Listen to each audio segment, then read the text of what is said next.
dari nafsu ini mengalir dalam bentuk respon, hambatannya fujur. Dari sini muncul amalan disebut dengan su. Pelan. Setan masuk lewat sini. Misal digoda, ya. Apapun godaannya, tadi marah misalnya kan, nggak bisa dikendalikan. Maka mulai merambat nih, ya, pada elemen tubuh kita. Ada yang lewat mata, ada yang ke lisan, tiba-tiba marah-marah mencela, ada yang ke tangan sampai ke ujung kaki. Apapun jenisnya, bisa masuk lewat sombong. Masya Allah, sombong masuk ke muka nggak mau lihat, kan? Sombong masuk ke tangan mulai begini, ya. Sombong masuk ke kaki tinggalin aja. Ya, dalam hal-hal yang tidak wajar sifatnya banyak. Ya. Ada dengki, ada macam-macam. Pokoknya masuk dia ke sini. Ya. Saat dia masuk ke sini, nanti kita kenali penyakitnya. Maka hadir rambatannya masuk ke sini. Kalau kemudian jadi bentuk perilaku, jadi sikap, mukul, tendang, mencela. Maka itu berubah namanya dari fujur menjadi su. Ya. Pelan-pelan. Quran surah ke-4 ayat ke-17.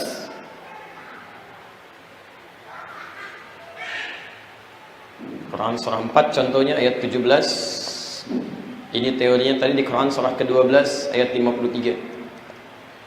Innan nafsa la'ammaratun bisu. Quran surah 12 ayat 53. Sungguh nafsu itu akan selalu mengarahkan pada perbuatan yang buruk. Su.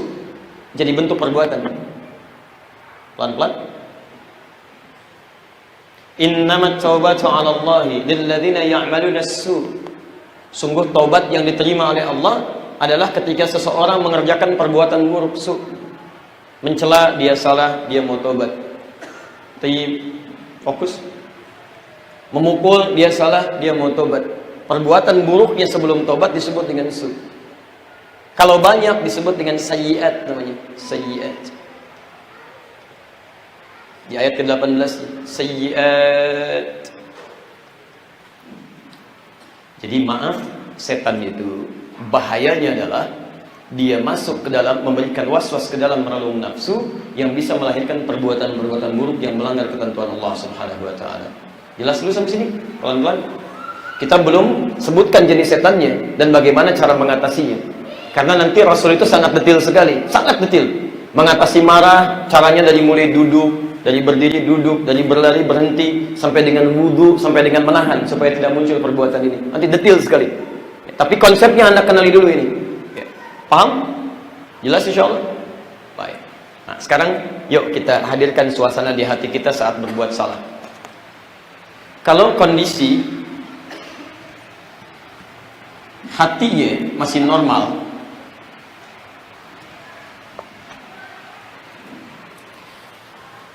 dan dia bisa mengatasi gejolak-gejolak ini, paham tentang cara kerja setan ini, ya, begitu masuk ke dalam dirinya sudah merasakan nih, oh ada amarah datang, ini setan.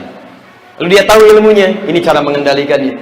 Maka orang-orang yang punya ilmu dan mengetahui gejala-gejala ini, maka keadaan dirinya akan cenderung lebih tenang karena mampu, ya, mencegah berbagai sifat-sifat buruk ini dan godaan yang tidak bagus datang pada dirinya. Cenderung tenang dia.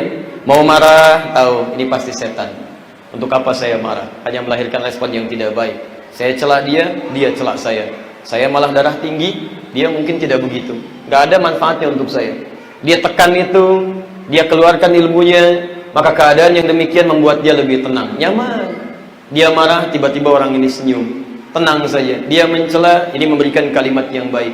Orang-orang seperti ini, maka keadaan nafasnya tadi, jiwanya, itu disebutkan oleh Quran akan cenderung lebih tenang.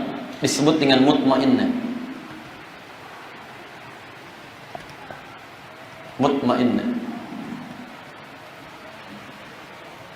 Bahkan kalau mampu dipertahankan sampai meninggal, ini meninggalnya pun akan tenang. Setan, ya, tidak punya kemampuan untuk menggoda.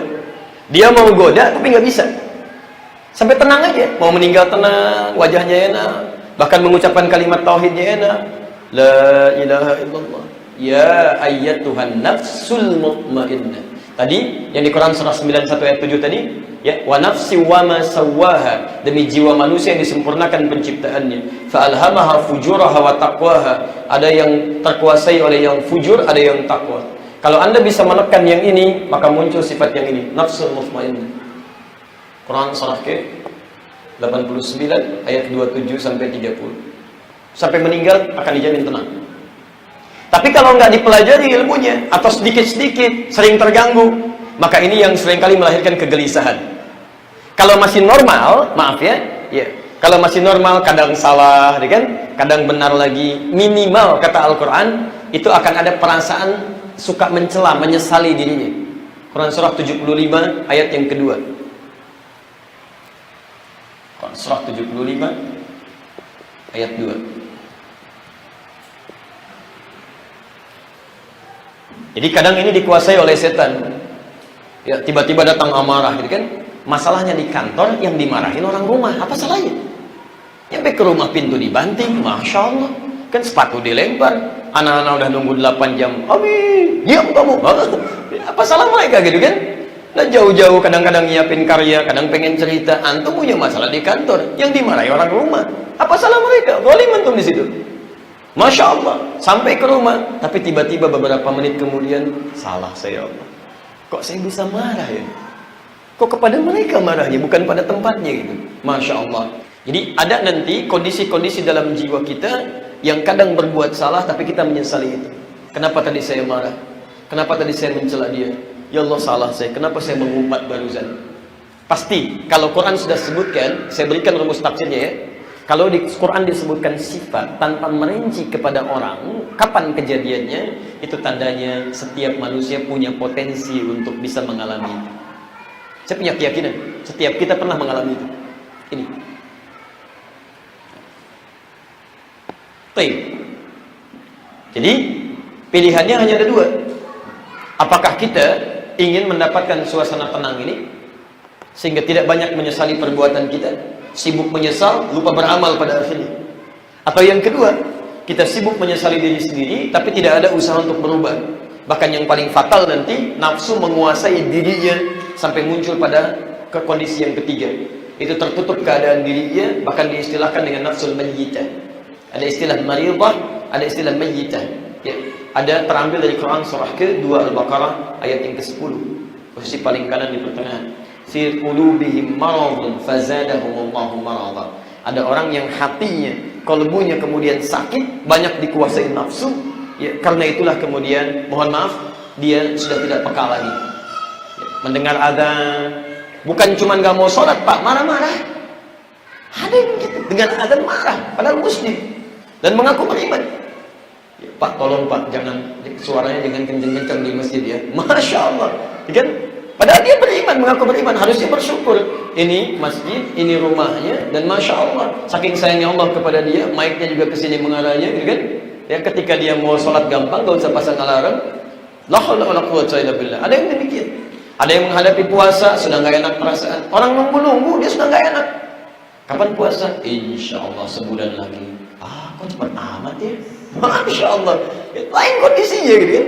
Yang normal tidak. Alhamdulillah ya Allah. Kalau bisa Ramadan lebih cepat lebih baik. Ini lain. Ya.